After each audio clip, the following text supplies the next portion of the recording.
I'm driving out to pick my son from school. Uh, it's raining.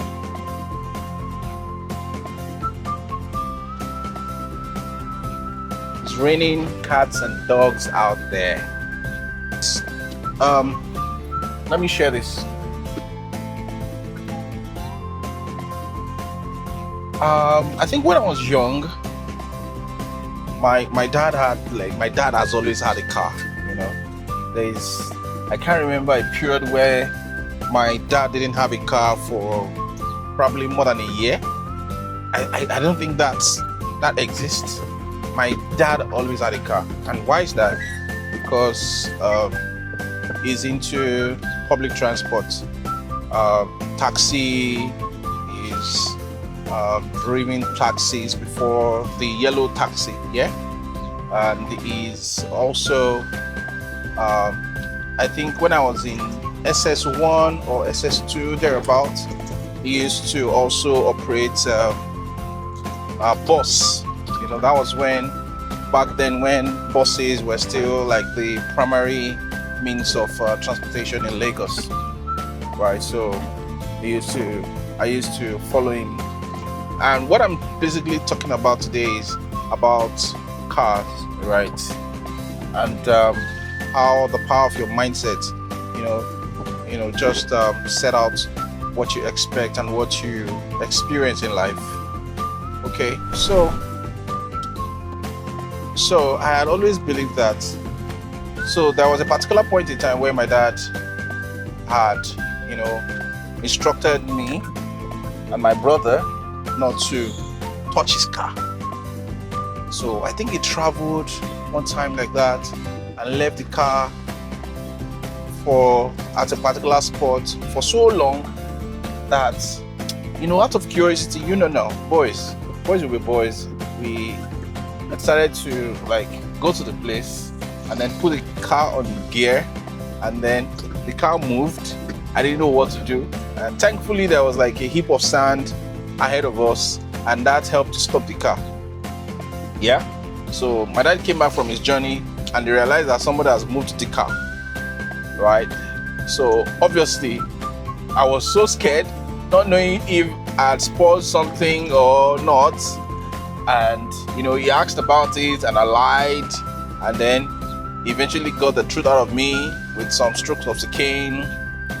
And then came the decree that never to touch his car. So I never just touched the car. Aside from when he would give me instruction to wash the car, I just lost interest in cars generally, or vehicles generally. At a particular point in our lives, my mom bought a bus, a Volkswagen Danfo bus, yeah, and she relied, because she was running a catering service there, so she relied heavily on my dad, to take us around whenever there was a catering service to be catered for, right? So, and of course, my dad had to run his own business, so that became a problem. And here we are, two grown sons, none of them can drive. So it became hey, okay, you guys have to learn how to drive now. But guess what? Guess who's lost interest? Me. My brother was me, but daring, wanted to learn and everything. So we would take the vehicle. I think we took the vehicle on 2 or 3 occasions to a place along Lagos-Ibadan Expressway. So then, which had a very open field to the train. And my dad would yell at us. He would talk. He was is this thing difficult for you guys to get? Blah, blah, blah. Again, I lost interest. I was just not ready again. So I just gave up on it, you know what? And then I made a decision, just made up my mind that, you know what? I'm not going to be driving, I'm not going to learn driving with someone else's car. I am going to learn how to drive when I buy my own car. And that was my decision. And I'm talking about this decision I'm saying and probably was around probably 2004, 2005, or even earlier, right? So I just was not interested anymore. I think it was in the early 2000s, basically. So I just was not interested anymore, and I just locked up. Anything that concerns driving, counts me out. I was not interested. My brother did learn how to drive, and I think he even drove my mom for a while, drove my mom's vehicle, and then, he was driving years ahead of me. He was already driving, already know how to drive. And then I got married, and then I remember my mother-in-law just asked, "Do you know how to drive?" I said, "No." She said, "So how are you going to do it?" It's a different thing that you don't have a car, but you don't even know how to drive. I said, "No, I don't know how to drive." He said, "So how are you going to do it?" I said, "Don't worry, mommy, we'll sort it out." She said, "Okay." So,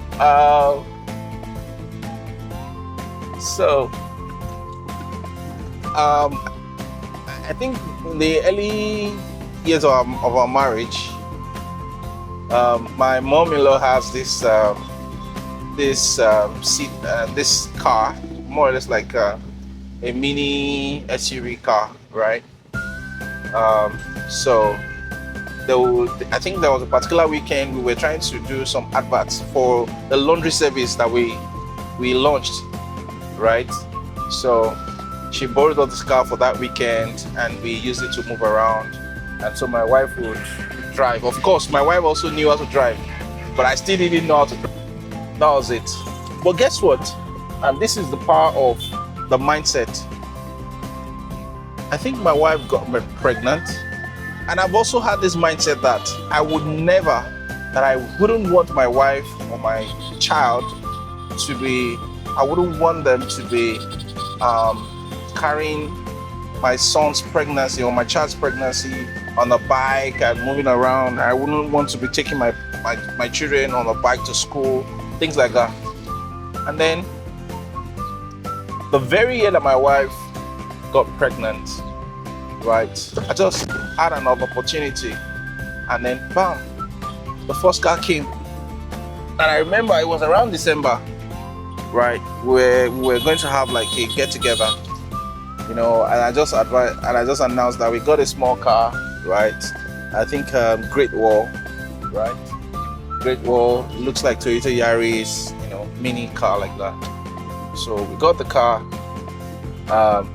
in Abeokuta, yeah, and the family was in Songo, and I didn't know how to drive, and I was going to meet them, and I didn't want to go to Songo without the car, so it was a case of, okay, I needed to drive, right, and I needed someone to take me there with the car, but I just had this confidence, and I just have a few tricks around, a bit of me seeing how people drive and all of that, and asking questions. I always ask questions whenever I see someone driving, and drove the car the first time all by myself, of course with someone accompanying me, all the way to Songo, right?